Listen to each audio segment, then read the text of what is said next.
अस्सलाम वालेकुम दोस्तों, आज हम लाए हैं आपके लिए टेंसेस की फुल फ्लैज वीडियो देखने से पहले आप मुझसे एक प्रॉमिस करो और एक प्रॉमिस मैं आपसे करता हूं। आप प्रॉमिस करो कि आप वीडियो को एंड तक देखोगे और मैं प्रॉमिस करता हूं कि वीडियो देखने के बाद आपके टेंसेस पूरे पक्के होने वाले हैं। कोई भी आपको टेंसेस सीखने से नहीं रोक सकता। तो तैयार हो जाइए कापी और पेंसिल के साथ और मेरे साथ चलिए टेंसेस को सीखने। तो सबसे पहले हम देखते हैं कि टेंसेस का मतलब क्या है, टेंस किस चीज़ को जाहिर करते हैं। तो देखते हैं टेंसेस। अब टेंसेस का जब हम लुग़वी मतलब देखते हैं तो दो तरह के इसके मतलब हो सकते हैं। एक टेंस का मतलब होता है परेशान हो जाना, जैसे आप ही टेंस का नाम सुनते ही टेंस हो जाते थे, यानी परेशान हो जाते थे। तो अब आपने टेंस का नाम सुनते ही खुद टेंस नहीं होना, परेशान नहीं होना, क्योंकि इसका एक और मतलब है जो कि हम पढ़ने जा रहे हैं। टेंसेस का मतलब होता है ज़माना या वक्त। एक तो टेंस हमारे ज़ाहिर करते हैं किसी वक्त को, ज़माने को, टाइम को ज़ाहिर करते हैं। दूसरा ये वर्क की हालत को ज़ाहिर करते हैं कि कोई काम किस हालत में है, उस हालत को ज़ाहिर करने के लिए हम अपने टेंसेस को सीखते हैं। तो एक इसका मतलब हो गया टेंस का टाइम और दूसरा ये ज़ाहिर करते हैं वर्क को। तो उसके बाद हम देखते हैं कि टेंसेस की कितनी इकसाम हैं, कितने किस्म के टेंसेस होते हैं। तो आप खूब जानते हैं कि टेंस या वक्त तीन किस्म का होता है। एक वो वक्त है जो गुज़र चुका है, एक वो वक्त है जिसमें हम वक्त गुजार रहे हैं, और एक आने वाला वक्त होगा। तो तीन तरह के हो गए वक्त। हम लिख सकते हैं कि एक को हम कहते हैं पास्ट, जो गुज़र गया है, और एक है प्रेजेंट, और एक है हमारा फ्यूचर। ये हो गया वक्त। अब वक्त में जो पास्ट है, प्रेजेंट है या फ्यूचर है, इसमें काम की हालत को हमने देखना है कि इसमें काम किस हालत में हुआ है। तो जब हम पास्ट की बात करते हैं, गुजरे हुए वक्त में काम किस अंदाज से हो सकता है। एक हालत इसकी हो सकती है कंटिन्यूअस, यानी वक्त मुसलसल, कंटिन्यूअस, प्रोग्रेसिव होगा। तो ये ज़ाहिर करता है, एक इसकी हालत काम की हो सकती है कि काम चल रहा हो। दूसरी इसकी हालत क्या हो सकती है, दूसरी इसकी हालत हो सकती है परफेक्ट, यानी गुजरे हुए वक्त में काम का मुकम्मल हो जाना। वो परफेक्ट को ज़ाहिर करता है, जो पूरा हो, परफेक्शन हो जिसमें है, कंप्लीट हो, वो परफेक्ट होता है। दूसरा ये काम को ज़ाहिर करता है इंडेफिनिट। कुछ हमारे काम ऐसे होते हैं जो मामूल को ज़ाहिर करते हैं, हमारी हैबिट होती है, हैबिचुअल होते हैं, उनको हम इंडेफिनिट कहते हैं। और एक किस्म है इनकी परफेक्ट।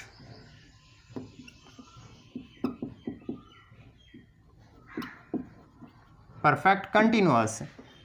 वैसे ये होना नहीं चाहिए था, बहरहाल ये ग्रामर का रूल है, हमने इसको सीखना है। ये वो होता है जिसके काम के स्टार्ट का हमें टाइम पता होता है कि ये काम किस वक्त से शुरू हुआ है। तो उस टेंस को हम कहते हैं परफेक्ट कंटिन्यूअस, जिसमें कुछ हिस्सा कंप्लीट हो चुका होता है और कुछ हिस्सा उसका जो होता है वो कंटिन्यू होता है, जारी होता है, चल रहा होता है। तो ये हो गए काम चार किस्म के। पहला हमने देखा कि टेंस यानी वक्त कितनी किस्म का होता है, वो होता है पास्ट, गुजरा हुआ, फिर होता है प्रेजेंट, फिर होता है फ्यूचर। और उसके बाद हमने देखा कि वर्क किस तरह का होता है, कंटिन्यूअस वर्क हो सकता है और परफेक्ट वर्क भी हो सकता है जो मुकम्मल हो। दूसरा आदत वाले काम जो होते हैं, जो हम मामूल के मुताबिक करते हैं, रोज़ाना कर लेते हैं। उसके बाद परफेक्ट कंटिन्यूअस, जो कुछ मुकम्मल हिस्सा होता है, कुछ उसका चल रहा होता है, और इसमें जो वक्त होता है वो हमें पता होता है कि किस वक्त से ये स्टार्ट हुआ है। तो ये सारे वर्क फिर आ जाएंगे इस प्रेजेंट में। जब ये प्रेजेंट में आएंगे उस वक्त वो प्रेजेंट को ज़ाहिर कर रहे होंगे। ये जब आते हैं पास्ट में तो ये पास्ट को ज़ाहिर करते हैं, यही आएंगे फिर फ्यूचर में। तो अब हम देखते हैं कि हम 12 टेंस सुनते आ रहे हैं, तो वो 12 टेंस कैसे बनते हैं। हम पहले बनाते हैं 12 टेंसेस के नाम को सीखते हैं। उसके बाद 1 बाय 1 हमने सबको सीखना है कि उर्दू से इंग्लिश में हम कैसे कन्वर्ट करते हैं। तो हम सीखने जा रहे थे टेंसेस के नेम। पहला तो हम खूब जानते हैं, उसको हम प्रेजेंट कहते हैं। हम नंबर 1 पे प्रेजेंट कह सकते हैं। उसके बाद नंबर 2 पे हम पास्ट कह सकते हैं और नंबर 3 पे हम फ्यूचर कह सकते हैं। अब ये तो हो गया इनके इंग्लिश में नेम्स। अब हमने ये देखना है कि इनको हम उर्दू में क्या कहते हैं। जो प्रेजेंट है आप जानते हैं मौजूदा वक्त को कहते हैं, तो हम यहाँ पे कह सकते हैं फ़िलहाल। और फ़िलहाल को हम सिंपल लफ्ज़ों में क्या कह सकते हैं, मौजूदा वक्त, क्योंकि टेंसेस वक्त को ज़ाहिर करते हैं ना। तो उसके बाद पास्ट है, पास्ट को हम फ़िल माजी कह सकते हैं।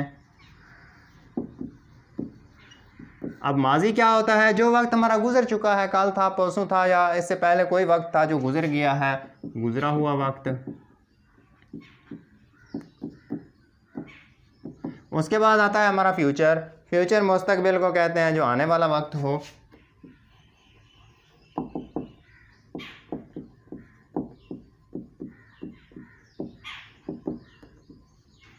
फेल मुस्तकबिल या आने वाला वक्त। इस तरह हमारे मेजर या मेन जो टेंसेस हैं, वक्त हैं, वो तो हो गया 3 किस्म का। उसके बाद हमने वर्क को देखना है कि वर्क किस तरह का होता है। सबसे पहले हम देख लेते हैं इधर प्रेजेंट को। प्रेजेंट में आता है वर्क की जो पहली किस्म होती है वो होती है इंडेफिनेट।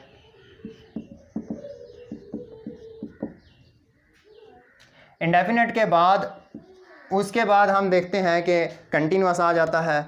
ये हो गया नंबर 1 और नंबर 2 पे आ गया कंटिन्यूअस। उसके बाद प्रेजेंट में और आ सकता है परफेक्ट, जो कि आप जानते हैं। उसके बाद परफेक्ट कंटिन्यूअस।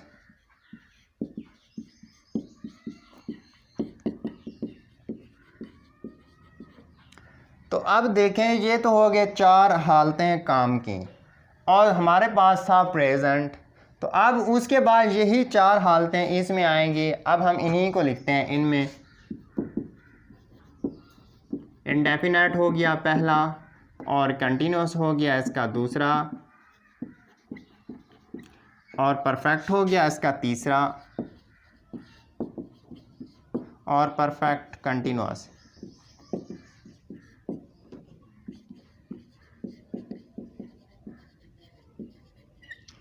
ये 4 काम की हालतें दोबारा आएंगी फ्यूचर में। अब हम देखते हैं इंडेफिनेट, उसके बाद कंटिन्यूअस, उसके बाद परफेक्ट, परफेक्ट कंटिन्यूअस।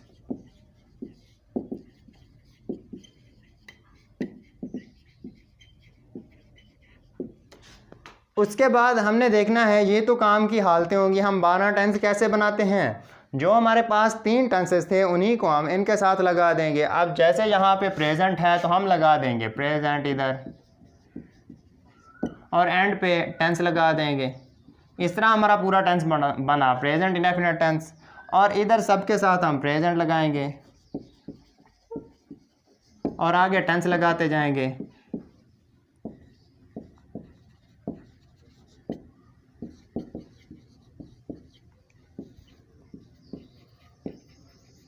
उसके बाद आप देखें, present indefinite tense, present continuous tense, present perfect tense, present perfect continuous tense. आपने सिर्फ 3 टेंस के नाम याद रखे, प्रेजेंट, पास्ट और फ्यूचर, और साथ ही आपने वर्क की हालत को याद रखा कि वो indefinite, continuous, perfect, perfect continuous.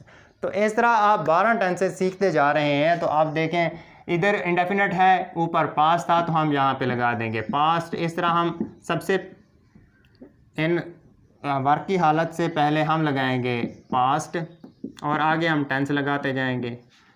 तो इस तरह past indefinite tense, past continuous tense हो गया, और पास्ट परफेक्ट टेंस हो गया, और इधर पास्ट परफेक्ट कंटिन्यूअस टेंस हो गया। उसके बाद इधर क्योंकि फ्यूचर था तो हम इन सब से पहले फ्यूचर लगाते जाएंगे।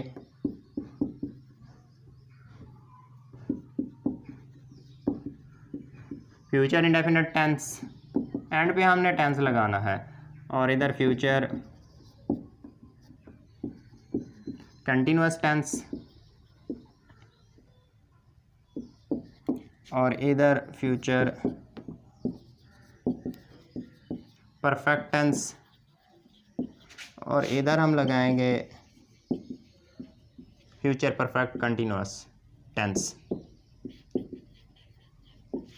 तो आप देखें इस तरह हमारे पास 12 टेंसेस पूरे हो गए हैं, यानी present indefinite tense, present continuous tense, present perfect tense, present perfect continuous tense. उसके बाद पास्ट पे आते हैं, past indefinite tense, past continuous tense, past perfect tense, past perfect continuous tense.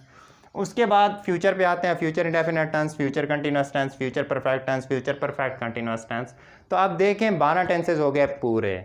उसके बाद हमने देखना है इन 12 टेंसेस को हम उर्दू में क्या कहते हैं। ये तो इंग्लिश में नेम्स थे, आपने याद रखना है कि इंग्लिश और उर्दू में आपको 12 टेंसेस के नाम अच्छी तरह आने चाहिए। इंग्लिश में स्पेलिंग के साथ आने चाहिए, उर्दू में भी आने चाहिए। आपको पता हो कि इंग्लिश में इसको ये कहते हैं और उर्दू में ये कहते हैं, पता होना चाहिए।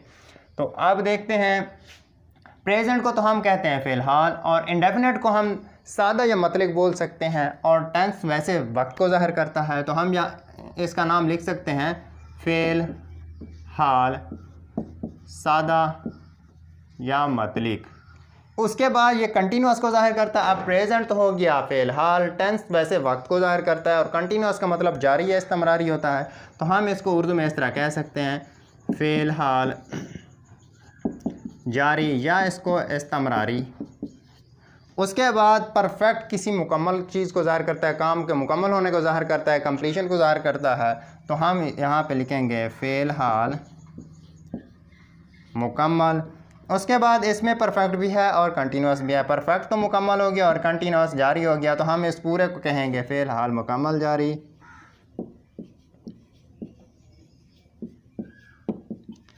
ये उर्दू में इनके नेम्स हो गए। सेम इसी रूल के मुताबिक हमने पास्ट में बनाने हैं। अब देखें, बाकी उर्दू जैसे है वैसे ही आएगी। जहाँ पे लफ्ज़ फ़िलहाल लिखा हुआ है वहाँ पे हम फ़िल माजी लिख देंगे, बस इतना तो डिफरेंस है। उसके बाद देखते हैं फ़िल माजी सादा या मतलिक बोलते हैं इसको। उसके बाद फ़िल माजी जारी या इस्तमरारी। उसके बाद इसको फ़िल माजी मुकम्मल बोल देते हैं, और इसको हम बोलते हैं फ़िल माजी मुकम्मल जारी। अब उर्दू में पास्ट में भी उर्दू में इनके नाम हो गए। उसके बाद हम देखते हैं फ्यूचर में उर्दू में इनके नेम्स क्या हैं।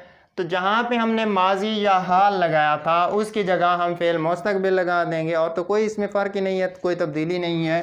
तो हम लगाएंगे फ़िल मुस्तक़बिल सादा या मतलिक।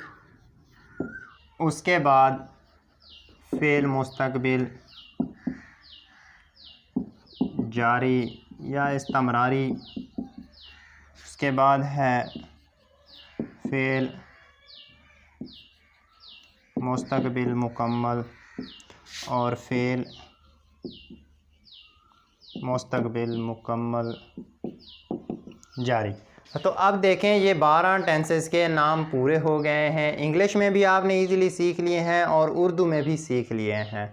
तो 12 टेंसेस के नेम सीखने के बाद हम आगे चलकर उर्दू के सेंटेंस को इंग्लिश में कन्वर्ट करने या ट्रांसलेट करने की कोशिश करते हैं, सीखते हैं कि वो कैसे होते हैं, उनका स्ट्रक्चर क्या होता है। जिस तरह हमने 12 टेंसेस के नाम सीखे हैं, उन टेंसेस में जो सेंटेंस आते हैं उनको इंग्लिश में कन्वर्ट करने के लिए आपको इन 4 चीज़ों का मालूम होना लाजमी है। पहली बात कि सेंटेंस किस तरह का हो सकता है। एक वो हो सकता है पॉजिटिव सेंटेंस, हम कह सकते हैं पॉजिटिव, और पॉजिटिव के बाद दूसरा हो सकता है नेगेटिव, और तीसरा हो सकता है इंटेरोगेटिव,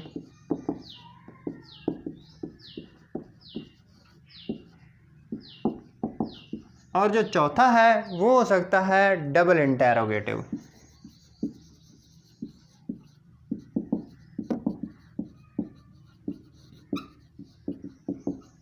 तो आपने इन 4 किस्मों को याद रखना है, लाजमी याद रखना है क्योंकि ये 12 टेंसेस में हर टेंस में ये हालतें इस्तेमाल होंगी कि ये हालत किस सेंटेंस, इस सेंटेंस की हालत कौन सी है, पॉजिटिव है, नेगेटिव है, इंटरोगेटिव है या डबल इंटरोगेटिव है। और पॉजिटिव को हम टेलिंग सेंटेंसेस,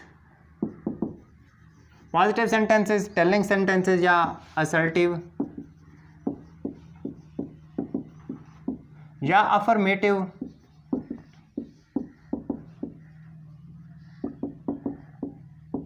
सेंटेंस बोल सकते हैं। तो ये डिक्लेरेटिव भी सेंटेंसेस भी इनको हम बोलते हैं।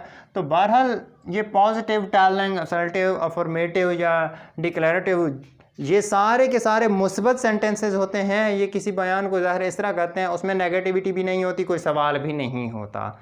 तो ये पॉजिटिविटी को ज़ाहिर करते हैं, ये वो वाले सेंटेंसेस होते हैं। उसके बाद जो नेगेटिव सेंटेंसेस होते हैं, इनमें ना होती है कि वो स्कूल नहीं जाता है, वो किताब नहीं पढ़ता है, वो नहीं खेलता, यानी नहीं इसमें इस्तेमाल होता है। उसके बाद जो इंटरोगेटिव हैं, जिनको हम सिंगल इंटरोगेटिव या सिंपल इंटरोगेटिव दोनों तरह से कह सकते हैं, इनमें सादा सा सवाल पूछा जाता है, हाँ या ना में जवाब इनका होता है। तो उसके बाद जो डबल इंटरोगेटिव होते हैं, इनमें WH फैमिली वर्ड्स इस्तेमाल होते हैं, जिनका जवाब हम हाँ या ना में नहीं दे सकते, बल्कि एक्सप्लेन करके हम जवाब देते हैं। तो ये तो हो गई सेंटेंसेस की हालतें। उसके बाद हम देखते हैं, सबसे पहले हम देखेंगे इस हालत को, पॉजिटिव सेंटेंसेस को। उसके बाद हम नेगेटिव को, इंटरोगेटिव को और डबल इंटरोगेटिव को हम देखेंगे कि किस तरह के ये सेंटेंसेस होते हैं और उर्दू से इंग्लिश में हम कैसे कन्वर्ट करते हैं। तो सेंटेंस की हालतें जानने के बाद आगे हम देखते हैं। सबसे पहले हमने टेंसेस के नाम सीखे थे, तो जो पहला टेंस था वो आपको याद होना चाहिए, वो कौन सा था? उसका नाम हमने रखा था प्रेजेंट इंडेफिनिट टेंस। तो हम लिखते हैं प्रेजेंट इंडेफिनिट टेंस।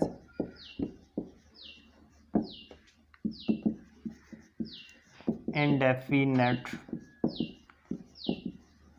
टेंस।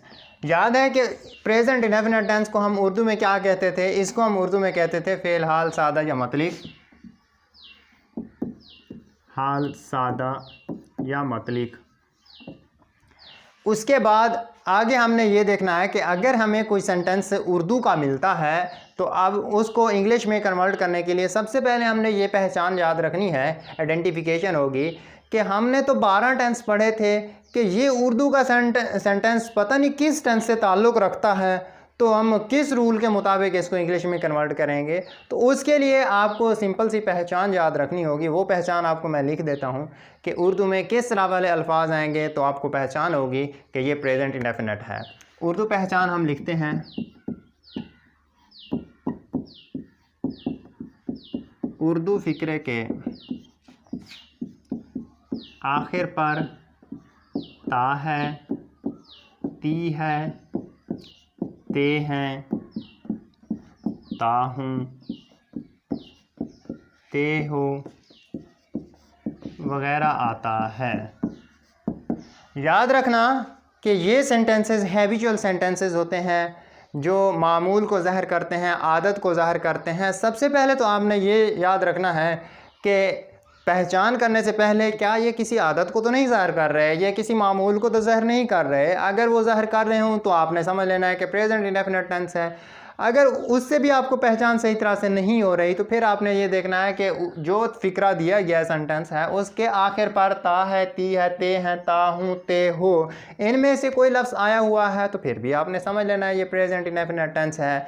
तो अब हम कोई एक सेंटेंस लिखते हैं, जैसे वो अच्छी किताबें पढ़ता है। जो मेन मसला है, जिस चीज़ को हम सीखने जा रहे हैं, जिन लोगों को टेंस नहीं आते वो ये समझते हैं कि जिस तरतीब से उर्दू में सेंटेंस लिखा गया है, जिस स्ट्रक्चर में उर्दू में सेंटेंस लिखा गया है, उसी तरतीब से वो इंग्लिश लिख देते हैं। वो कुछ इस तरह लिखते हैं, मुझे हंसी भी आती है। वो आया हुआ ही, उसके बाद अच्छी है तो गुड, उसके बाद किताबें हैं तो वो बुक्स, और उसके बाद पढ़ता है तो वो रीड लगा देते हैं, और है कि इंग्लिश इज़ लगा देते हैं। तो वो कुछ इस तरह सेंटेंस बना देते हैं, ही गुड बुक्स रीड इज़। तो ये इंग्लिश का स्ट्रक्चर और उर्दू का बहुत अलग अलग है, डिफरेंट है। तो हम सीखने जा रहे हैं, जो पिछली हमने पूरी स्टोरी ये बनाई है इसी चीज़ के लिए बनाई है कि हम इंग्लिश का स्ट्रक्चर सीख सकें। तो हम सीखते हैं इंग्लिश का स्ट्रक्चर कैसे होगा। तो आपने याद रखना है, सबसे पहले आपको प्रोनाउन आने चाहिए कि प्रोनाउन कौन कौन से हैं, सिंगुलर कौन से हैं, प्लूरल कौन से हैं। तो प्रोनाउन मैं आपको लिख देता हूं कि सिंगुलर कौन से हैं। सिंगुलर प्रोनाउन या सब्जेक्ट, सिंगुलर सब्जेक्ट हम कह देते हैं, वो कौन कौन से हैं? वो है ही, शी, इट, सिंगुलर नेम।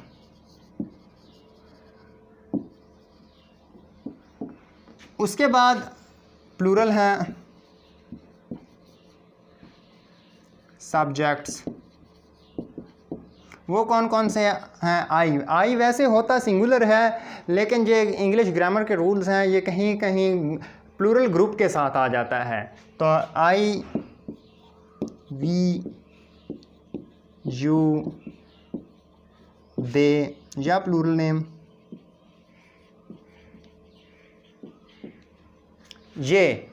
अब ये हो गए सिंगुलर सब्जेक्ट्स और ये हो गया प्लूरल सब्जेक्ट्स। अगर हमारे पास सिंगुलर सब्जेक्ट्स आ जाते हैं, आगे चलकर ये बताता हूँ आपको कि सब्जेक्ट क्या होते हैं। बहरहाल आपने ध्यान से इस वीडियो को देखना है कि अगर सिंगुलर सब्जेक्ट्स आ जाएं तो इंग्लिश का स्ट्रक्चर किस तरह बनेगा। इंग्लिश का फिर स्ट्रक्चर इस तरह बनेगा, सबसे पहले आपने लगाना होगा सब्जेक्ट, उसके बाद आपने लगाना होगा वर्ब की फर्स्ट फॉर्म, उसके बाद आपने एस या ई एस का आपने एडिशन करना है, इजाफा कर देना है, उसके बाद आपने लगाना होगा ऑब्जेक्ट और एंड पे आपने लगाना है फुल स्टॉप। अगर हमारे पास जो सेंटेंस है उसका जो सब्जेक्ट है वो प्लूरल में से कोई आ जाता है तो फिर आपने स्ट्रक्चर इस तरह नहीं बनाना, थोड़ा सा डिफरेंट है। वो होगा सब्जेक्ट, उसके बाद वर्ब की फर्स्ट फॉर्म, उसके बाद ऑब्जेक्ट और एंड पे फुल स्टॉप। आप देख सकते हैं फ़र्क सिर्फ इतना है कि यहाँ पे एस जे ई एस लगा हुआ था लेकिन नीचे मैंने एस जे ई एस नहीं लगाया। अब इसको पूरा करके लिख देते हैं वर्ब फर्स्ट फॉर्म, एस या ई एस, उसके बाद ऑब्जेक्ट। अब देखें फ़र्क कितना है, फ़र्क सिर्फ इतना है, एस जे ई एस इधर लगा हुआ है लेकिन इधर कहीं एस जे ई एस नहीं लगा हुआ। अगर हमारे पास सब्जेक्ट सिंगुलर वाला हो तो हम वर्ब के साथ एस जे ई एस का इजाफा करेंगे। अब पहले हमने ये देखना है कि ये स्ट्रक्चर हमारे पास आ गया है, सब्जेक्ट क्या होता है। सब्जेक्ट को हम उर्दू में कहते हैं फ़ाइल, और फ़ाइल को हम कहते हैं काम करने वाला। काम करने वाला कोई मशीनरी भी हो सकती है, कोई इंसान भी हो सकता है, जानवर भी हो सकता है। आपने ये देखना है कि उस सेंटेंस में काम करने वाली क्या चीज़ है, जो भी होगी हम उसको सब्जेक्ट समझेंगे। उसके बाद वर्ब होता है। अब देखें ये सब्जेक्ट हमारा हो गया, उसके बाद वर्ब है। वर्ब क्या होता है? वर्ब को हम उर्दू में फ़ेल कहते हैं और सिंपल लफ्ज़ों में हम इसको काम कहते हैं। उसके बाद एस जे ई एस, ये इजाफा होता है सिर्फ वर्ब के साथ। आगे ऑब्जेक्ट है, ऑब्जेक्ट को देखते हैं वो क्या होता है। मफ़ऊल इसको उर्दू में कहते हैं और ये वो चीज़ होती है जिस पर काम वाक़ई होता है, जिस चीज़ पर काम वाक़ई हो। इन तीनों चीज़ों से मिलकर हमारा इंग्लिश का स्ट्रक्चर होता है। ये मेन चीज़ें हैं, इनमें इजाफा हो सकता है। तो बहरहाल हम पहले देखते हैं जो मेजर हैं उनको। अब हमारे पास सेंटेंस इस तरह था, वो अच्छी किताबें पढ़ता है। इसको हम इंग्लिश में चेंज करेंगे। सबसे पहला काम क्या करना होता है? सबसे पहला काम करना होता है आपने उर्दू पहचान देखनी है कि जो सेंटेंस हमें गिवन है वो किस टेंस से ताल्लुक़ रखता है। पहचान कहाँ से हुई? उर्दू फ़िक्रे के आखिर पर ता है, ती है, ते हैं, ता हूँ, ते हो वगैरह आता है। अगर ये आ जाए तो वो प्रेजेंट इंडेफिनिट होता है। अब देखिए यहाँ पे ता है आ गया है, गौर कीजिएगा कि ता है। जब ता है आ गया है तो हमें क्लियर पता चल गया है कि ये प्रेजेंट इंडेफिनिट टेंस है। जब हमें ये पता चल गया प्रेजेंट इंडेफिनिट टेंस है, उसके बाद हमने ये देखना है कि ये पॉजिटिव है, नेगेटिव है, इंटेरोगेटिव है या डबल इंटेरोगेटिव है। अब इसमें देखें कोई नहीं भी नहीं आया हुआ, कोई सवाल भी नहीं है, तो ये पॉजिटिव होगा। जब पॉजिटिव हो उस वक्त हम स्ट्रक्चर इस्तेमाल करते हैं, या ये वाला करते हैं या ये वाला इस्तेमाल करते हैं। अब सबसे पहले है देखें वो अच्छी किताबें पढ़ता है। सब्जेक्ट हमने लगाना है दोनों स्ट्रक्चर में। देखें सब्जेक्ट क्या होता है, फ़ाइल होता है। फ़ाइल क्या होता है, काम करने वाला होता है। अब इस फ़िक्रे में देखें काम करने वाला कौन है, तो हम समझते हैं वो है। क्यों, हम कह सकते हैं वो अच्छी किताबें पढ़ता है। अब किताबें पढ़ने वाला कौन है, वो हो, तो वो की हम इंग्लिश लगाएंगे। अब वो की इंग्लिश क्या होती है, ही भी होती है, शी भी होती है, दे भी होती है। दे हो गया प्लूरल के लिए, यानी एक से ज़्यादा, चाहे वो लड़कियां हों या लड़के हों, उस वक्त हम दे लगा देते हैं वो की इंग्लिश। अगर सिंगुलर है, वो लड़का है तो हम ही लगा देते हैं, अगर वो लड़की है तो हम शी लगा देते हैं। तो ये वो का फ़र्क हो गया। अब वो अच्छी किताबें पढ़ता है, वाज़े है कि वो एक लड़का है जो किताबें पढ़ता है, तो वो की इंग्लिश हम लगाएंगे ही। जब हम ही लगाएंगे तो हम देखते हैं कि इस ग्रुप में से है या इस ग्रुप में से है, तो ही इधर आया हुआ है, हमें पता चल गया है कि हमने स्ट्रक्चर ये वाला इस्तेमाल करना है, यानी एस या ई एस वाला हमने इस्तेमाल करना है। तो सबसे पहले सब्जेक्ट लगाया, सब्जेक्ट फ़ाइल, फ़ाइल काम करने वाला, काम करने वाला वो, और वो की इंग्लिश हमने लगा दी ही। उसके बाद आगे हमने लगाना है वर्ब। वर्ब क्या होता है, फेल होता है। फेल क्या होता है, काम होता है। अब गौर करें कि वो अच्छी किताबें पढ़ता है, इस फिक्रे में काम क्या है, तो हम समझते हैं पढ़ना एक काम है। अगर मैं पूछूंगा वो क्या कर रहा है, आप कहेंगे कि वो पढ़ रहा है, तो पढ़ना एक काम हो गया। तो पढ़ना की इंग्लिश हम लगाएंगे वर्ब, ही रीड। उसके बाद देखें वर्ब की फर्स्ट फॉर्म लगाई है। याद रखिएगा कि प्रेजेंट इंडेफिनिट में वर्ब की फर्स्ट फॉर्म इस्तेमाल होती है, तो वर्ब की फर्स्ट फॉर्म आ गई ही रीड। उसके बाद आगे हमने इजाफा करना है एस का या ई एस का। अब सवाल ये भी पैदा होता है कि हम एस का इजाफा करें या ई एस का इजाफा करें। उसके लिए आपने थोड़ी सी पहचान ये याद रखनी है, अगर वर्ब का आखिरी स्पेलिंग जैसे ये डी आ गया है, ये आखिरी स्पेलिंग है, आखिरी स्पेलिंग आ जाए S H C H X O S या जेड, इनमें से कोई आ जाता है, तो फिर आपने चुप करके ई एस का इजाफा कर देना है। अगर इनमें से कोई स्पेलिंग नहीं है, कोई और स्पेलिंग है, तो फिर आपने ई एस का इजाफा नहीं करना, फिर सिर्फ एस का इजाफा करना है।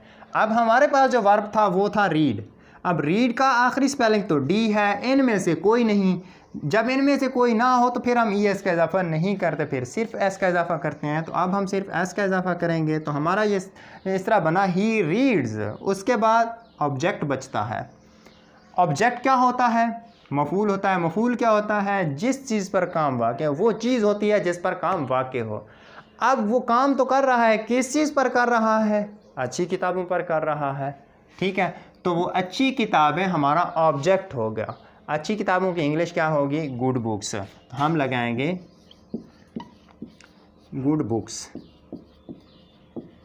और एंड पे फुल स्टॉप लगा देंगे। अब देखें हमारा सब्जेक्ट आ गया, वर्ब आ गया, एस या ई एस में से एक आ गया और ऑब्जेक्ट आ गया।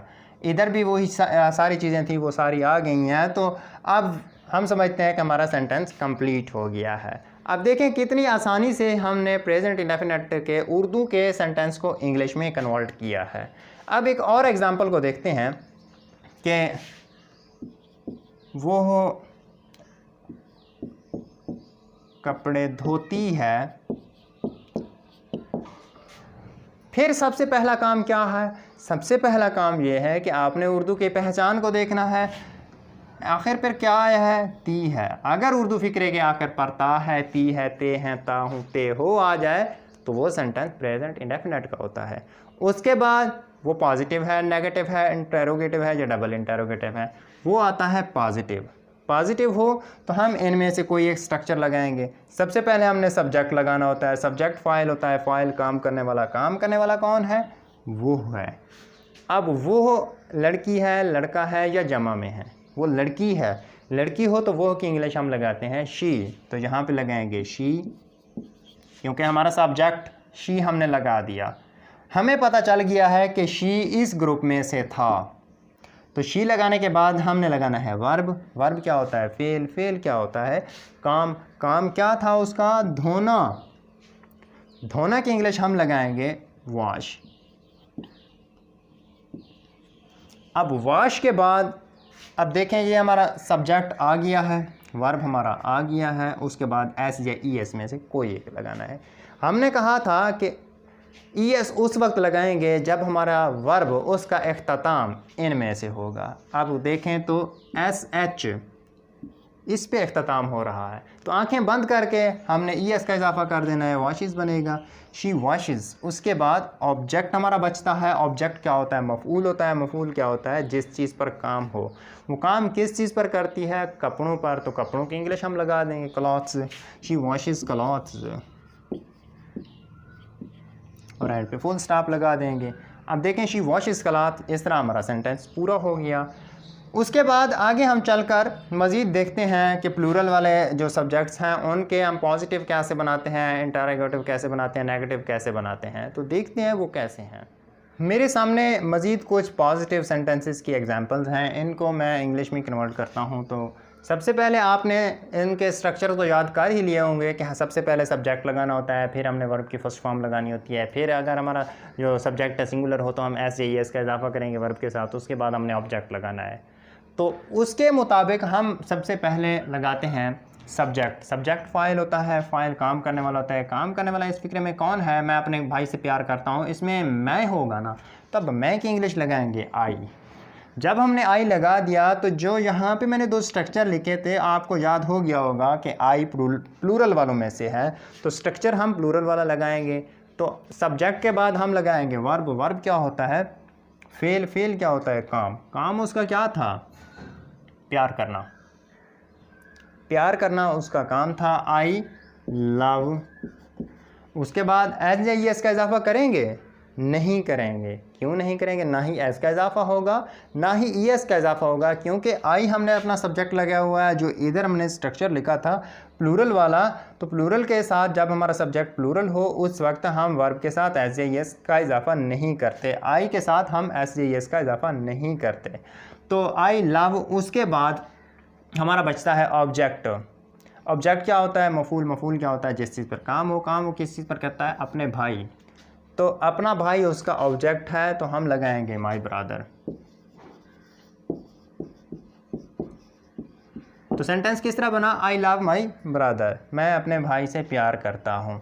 और कुछ लोग इस अपने की इंग्लिश भूल जाते हैं, वो कभी हिज लगा देते हैं, कभी माई लगा देते हैं, कभी देर लगा देते हैं।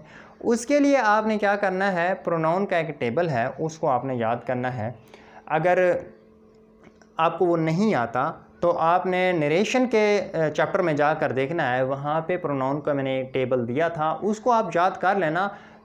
फिर आपको पता चलेगा कि अपना इंग्लिश आपने कैसे लगानी है।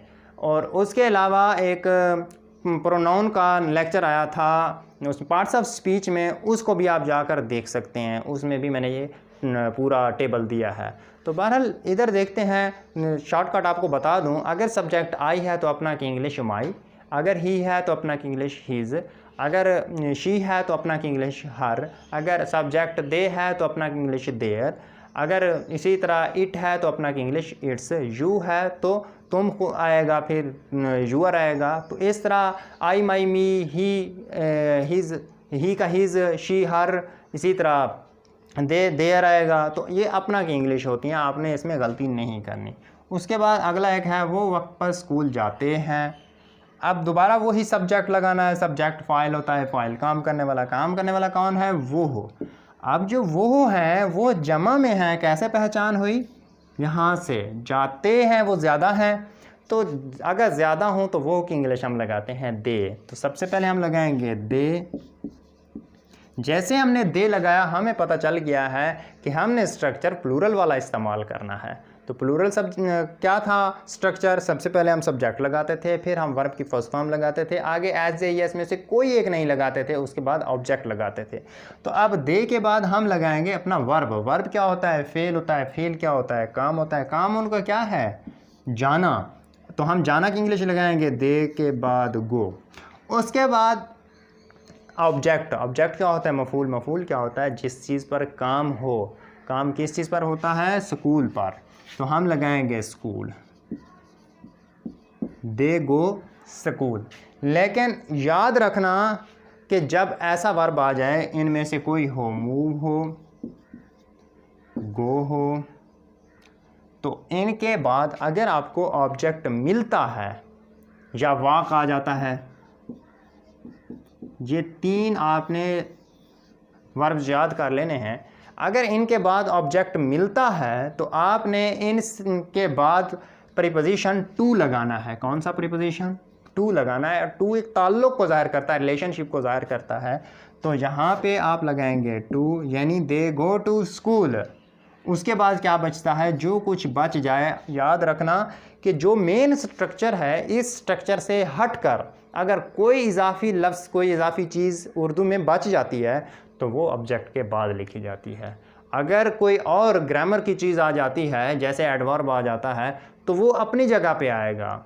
एडवर्ब मुख्तलिफ़ किस्म के हैं, अगर वो आ जाएँ तो वो अपनी जगह पे आएंगे, लेकिन अगर कोई इजाफी चीज़ बच जाती है तो वो एंड पे आती है। अब क्या बचता है? वक्त पर, तो हम लिखेंगे in time. They go to school in time. उसके बाद लड़कियां गीत गाती हैं, तो इसको तो आसान है, आप याद कर चुके हैं। द गर्ल्स, लड़कियां जमा में हैं, द गर्ल्स आएगा। उसके बाद वर्ब होता है सिंग। उसके बाद ऑब्जेक्ट सॉन्ग्स। अब देखें, ये हमारा सब्जेक्ट, ये हमारा वर्ब और ये हमारा ऑब्जेक्ट। उसके बाद हम रोज़ाना क्रिकेट खेलते हैं, वी प्ले क्रिकेट।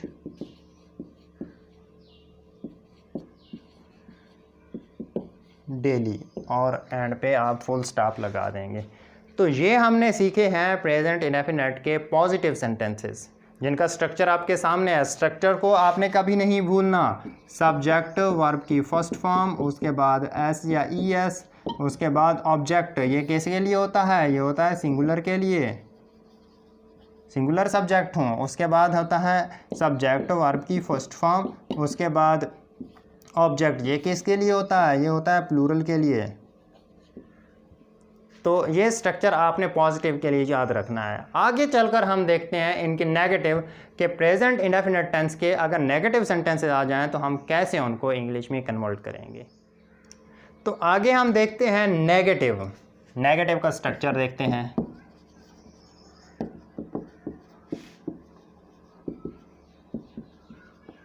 इसका स्ट्रक्चर कुछ इस तरह होता है। सबसे पहले आपने लगाना होता है सब्जेक्ट, उसके बाद आपने लगाना होता है हेल्पिंग वर्ब, उसके बाद आपने लगाना होता है नॉट, उसके बाद वर्ब की फर्स्ट फॉर्म, उसके बाद ऑब्जेक्ट और एंड पे फुल स्टॉप।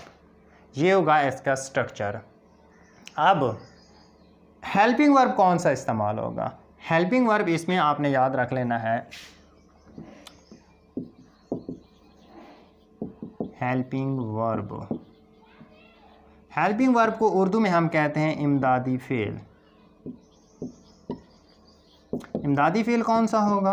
अकेला डू आपने याद करना है। डू डज होता है, लेकिन आपने डू ही याद रखना है। अगर डू याद रखेंगे तो कभी गलती नहीं होगी। अगर आप डू डज याद रखेंगे तो फिर इसमें पॉसिबिलिटी है आप कहीं डू लगा देंगे, कहीं डज लगा देंगे, इस तरह गलती होती रहेगी। तो आपने सिर्फ डू याद रखना है, डज को फ़िलहाल याद नहीं रखना। तो अब एक सेंटेंस में लिखता हूँ, जैसे आ जाता है वो खाना नहीं खाते हैं। तो देखें इसमें नहीं आ गया, नेगेटिव सेंटेंस है। तो स्ट्रक्चर ये फॉलो करते हुए हमने इंग्लिश में कन्वर्ट करना है। सबसे पहले हम सब्जेक्ट लगाते हैं। सब्जेक्ट फ़ाइल होता है, फ़ाइल काम करने वाला। काम करने वाला कौन है? वो हो। अब वो जमा में है तो हम इंग्लिश लगाएंगे दे। उसके बाद सब्जेक्ट आ गया है हमारा, उसके बाद हमने लगाना है हेल्पिंग वर्ब। हेल्पिंग वर्ब हमारा क्या है? डू है, तो हम लगाएंगे डू। डू के बाद हमने नॉट लगा देना है, दे डू नॉट। उसके बाद हमने वर्ब लगाना है, वर्ब की फर्स्ट फॉर्म लगानी है। वर्ब क्या होता है? फेल होता है। फेल क्या होता है? काम होता है। काम उनका क्या है? खाना। एक खाना वो चीज़ होती है जिस चीज़ को खाया जाता है, वो नाउन होता है। और वो एक और चीज़ होती है जो खाने वाला काम होता है, तो उसको हम फेल कहते हैं या वर्ब कहते हैं। तो खाने की इंग्लिश होगी ईट, दे डू नॉट ईट। उसके बाद हमने लगाना है अपना ऑब्जेक्ट। ऑब्जेक्ट क्या होता है? मफूल होता है। मफूल क्या होता है? जिस चीज़ पर काम हो।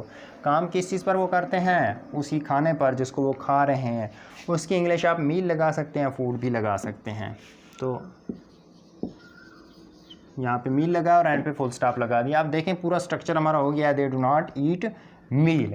तो इस तरह ये नेगेटिव सेंटेंस बन गया है। अब हम देखते हैं कि डज कहाँ इस्तेमाल होता है, कैसे उसको बनाते हैं। इसी को हम सिंगुलर में अगर चेंज कर दें, जैसे वो खाना नहीं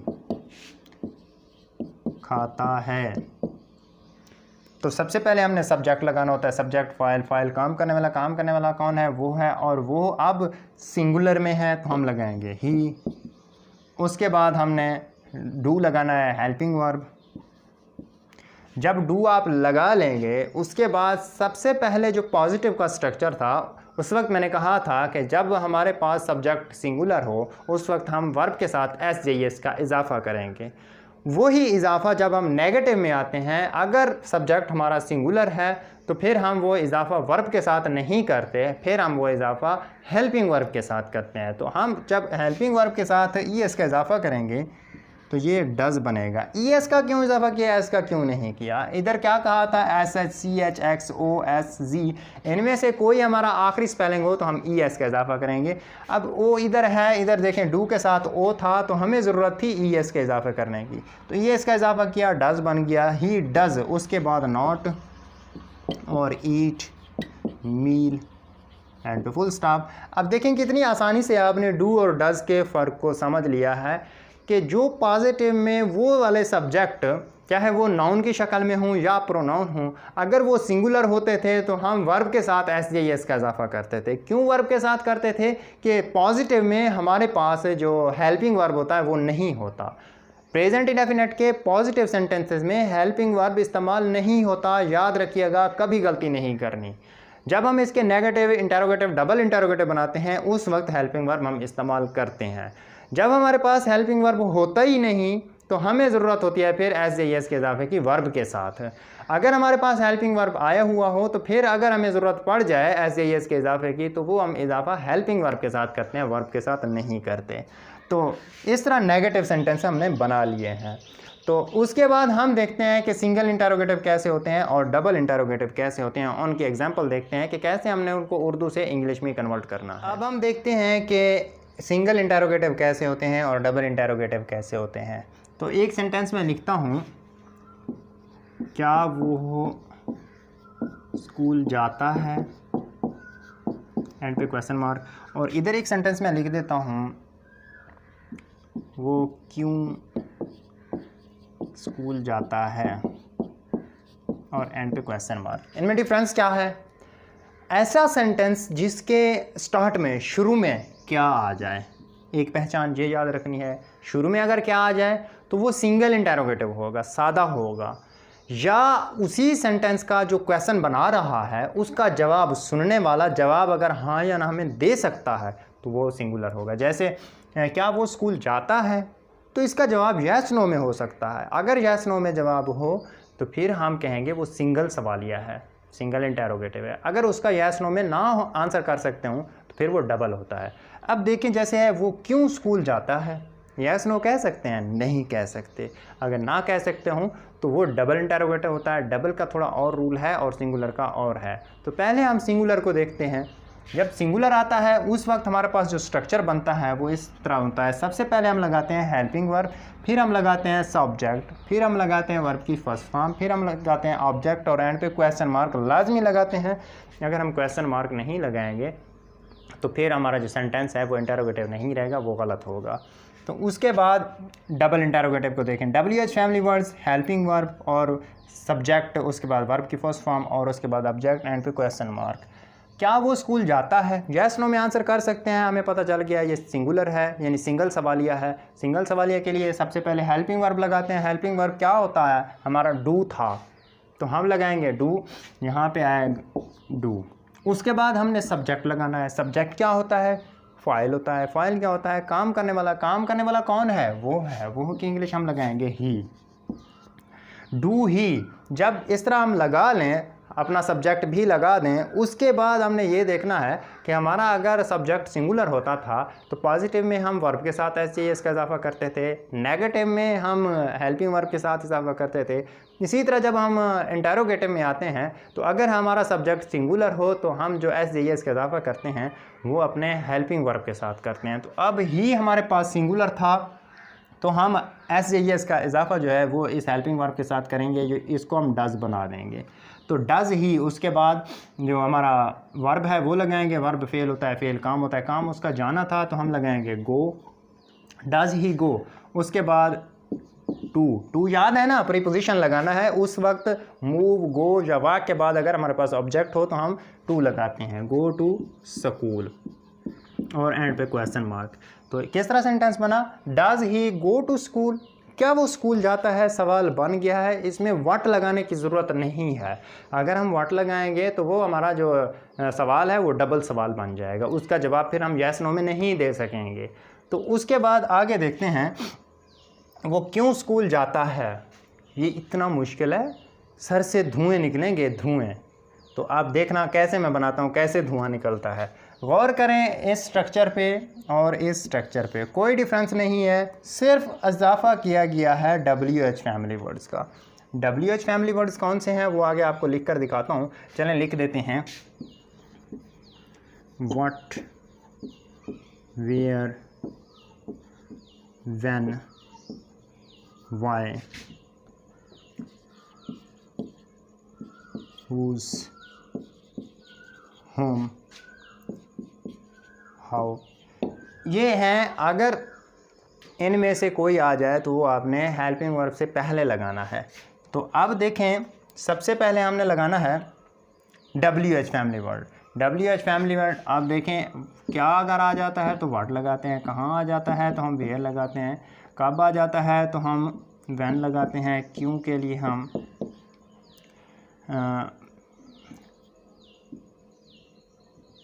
कौन या किसे के लिए होता है, कैसे। तो उसके बाद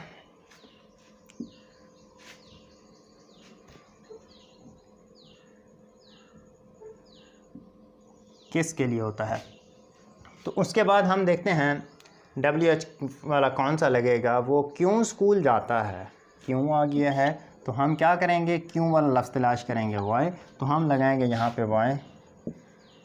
उसके बाद हमने हेल्पिंग वर्ब लगाना है जो कि हमारे पास था डू, हम लगा देंगे डू। उसके बाद हम सब्जेक्ट लगाएंगे, सब्जेक्ट क्या होता है, फाइल, फाइल काम करने वाला, काम करने वाला कौन है, वो की इंग्लिश हम लगाएंगे ही।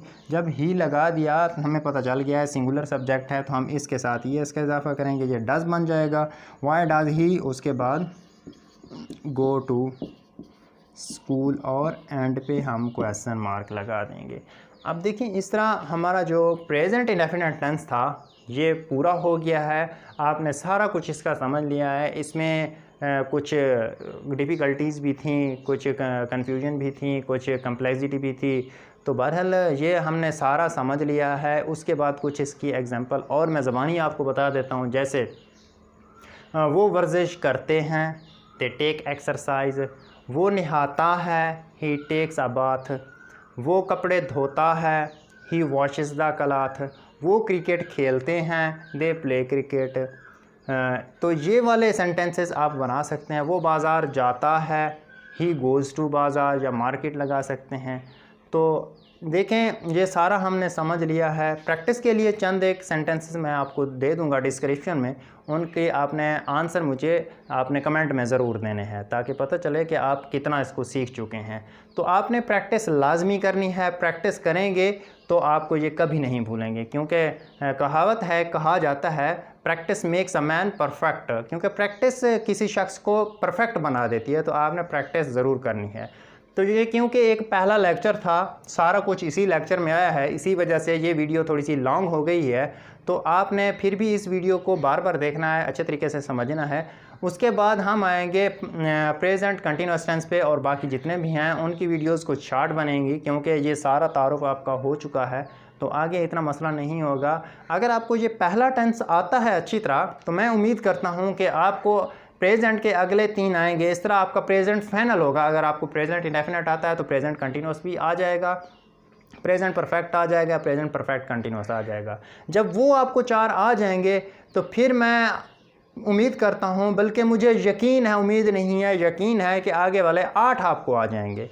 तो सीखना सिर्फ पहला टेंस मुश्किल होता है। अगर आपको पहला आ गया तो अगले 3 आ जाएंगे। इस तरह टोटल प्रेजेंट के 4 आ जाएंगे। अगर प्रेजेंट फाइनल आता है तो आपको पास्ट भी फाइनल आएगा, फ्यूचर भी फाइनल आएगा। इस तरह आप 12 टेंसेस ईजीली सीख सकते हैं।